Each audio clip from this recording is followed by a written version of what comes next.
விஸ்வாவசு இந்த தமிழ் புத்தாண்டு பிறந்திருக்குது. இந்த புத்தாண்டில் எங்கள் குலசாமி ரஜினியை நாங்கள் கடவுளாக தெய்வமாக எங்கள் குலசாமியாக நினைக்கிறோம். ஜனவரி 1 தான் எங்கள் குலசாமியிட்டருந்து அழைப்பு வந்துருந்துச்சு. ஜனவரி 2ஆம் தேதி அவரை நாங்கள் அவர் வீட்டில் போய் ஃபேமிலியாக மீட் பண்ணோம். கிட்டத்தட்ட 40 நிமிஷங்கள் எங்களோட அவர் பேசிகிட்டு இருந்தார். நிறைய கிஃப்ட் பொருள் எங்களுக்கு பரிசு வழங்கியிருந்தார். அதை எங்கள் லைஃப்பில் மறக்கவே முடியாது. எங்களுடைய நீண்ட நாள் ஆசையும் கூட அதுதான்.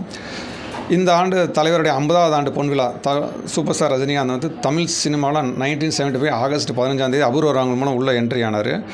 இந்த வர ஆகஸ்ட் 14 கூலி ரிலீஸ் ஆகுது. 50வது ஆண்டு பொன்விழா வந்து அவர் நிறைவேற்றார்.